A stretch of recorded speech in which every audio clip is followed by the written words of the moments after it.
خب امام کی زندگی کہ بہرحال رجب کے بھی ایام ہیں، چند دن، ایک دو دن اور بھی گفتگو ہے انشاءاللہ آپ کی خدمت میں ہے، کچھ دعاؤں کا ترجمہ بھی ہے کہ کم از کم ہم اپنی زندگی میں توفیق ہو کہ ہم دعا جو اس ماہ مبارک میں ہے وہ ہم خدا سے کیا مانگ رہے ہیں۔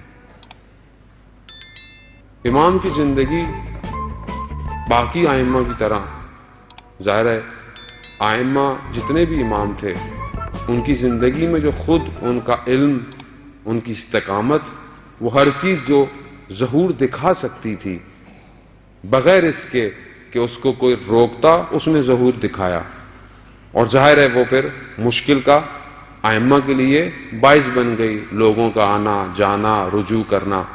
خوب امام کی زندگی میں کافی درس ہیں، بہرحال ہمارے پاس اتنی تو گنجائش نہیں ہے کہ ہم بہت ساری چیزوں کی طرف، نہ میں اتنا بڑا طالب علم، میں تو ادنا سے طالب علم ہوں، کہ کچھ نکات امام کی زندگی سے آپ کی خدمت میں کہ کم از کم ہم جب یہاں سے اٹھیں تو کم از کم ایک بات ضرور جانتے ہوں اور اس ایک بات کو اپنی زندگی پر عمل کر کے جائیں، ورنہ پھر ہم ماننے والے نہیں ہیں۔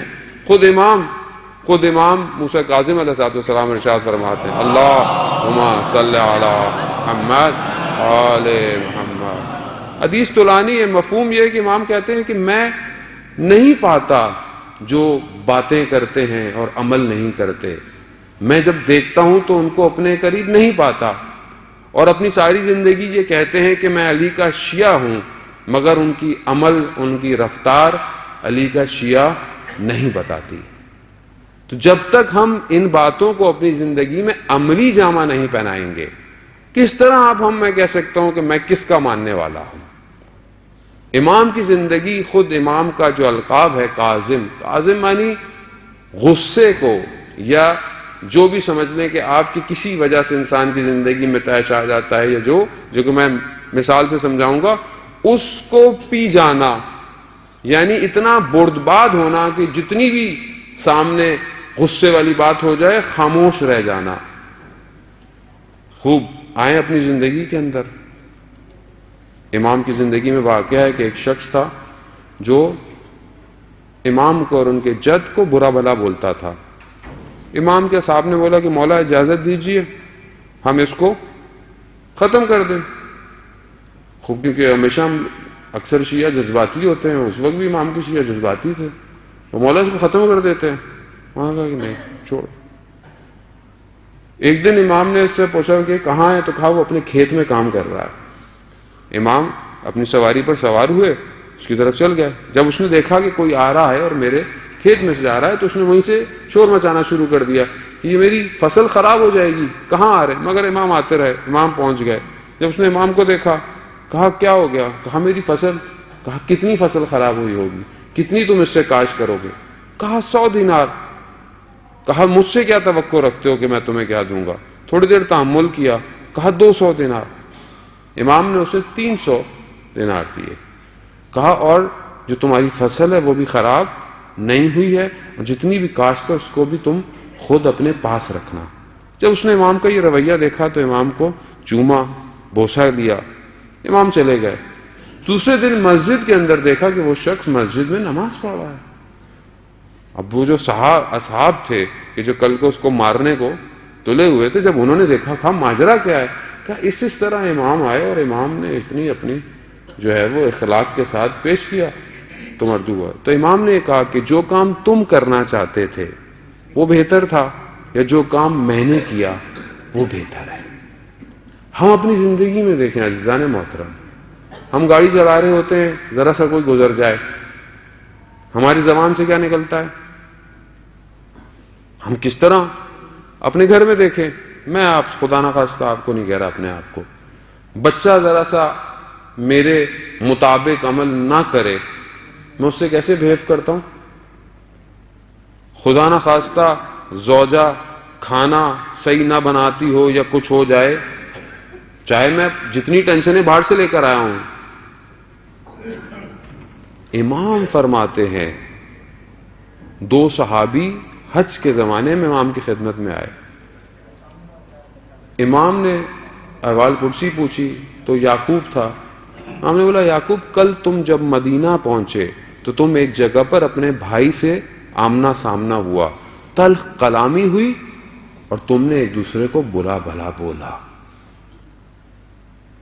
میں نے اپنے جد سے یہ سنا ہے کہ ہم ایک دوسرے کو برا بھلا نہیں بولتے، نہ میں یہ چاہوں گا کہ میرے شیعہ ایک دوسرے کو برا بھلا بولے۔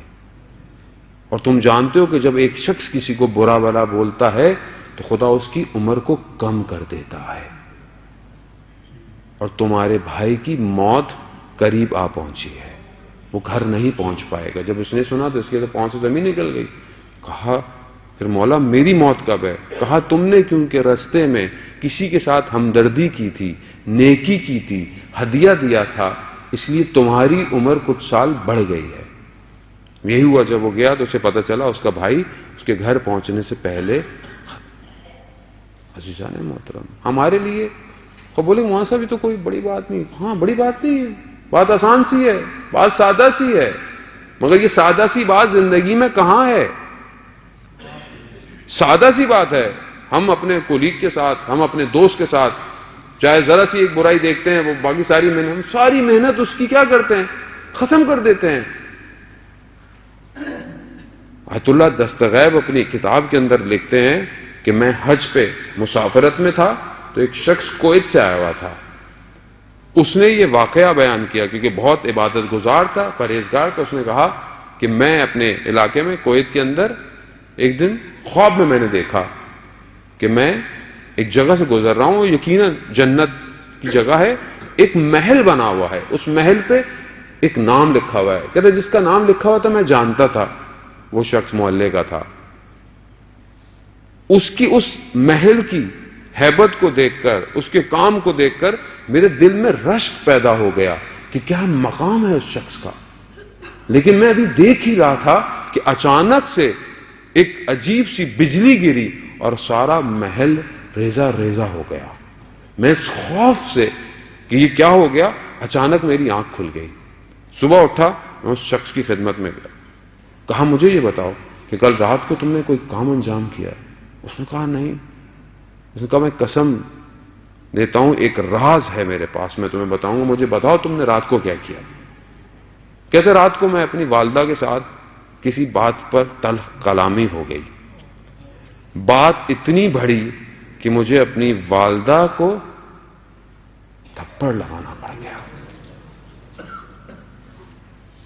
تو آج وہ شخص کہتا ہے کہ پروردگار نے تمہارے نیک اعمالوں کی وجہ سے تمہیں ایک مقام دیا تھا، تم نے اس عمل کی وجہ سے سارا مقام ختم کر دیا۔ عزیزان محترم،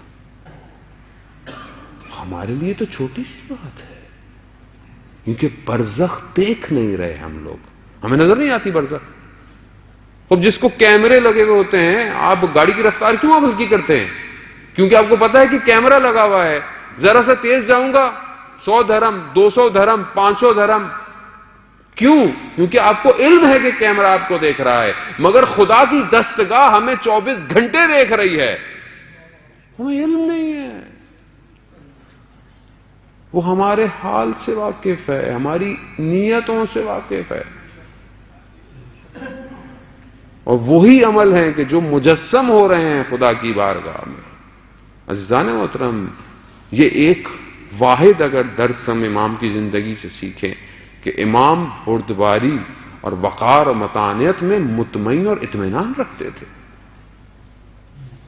مومن ہے ہی وہی روایات کی روشنی میں کہ جس کی زندگی میں تلاطم نہ ہو، کہ ذرا سا کچھ ہو جائے تو اچانک سے پھٹنا شروع ہو جائے۔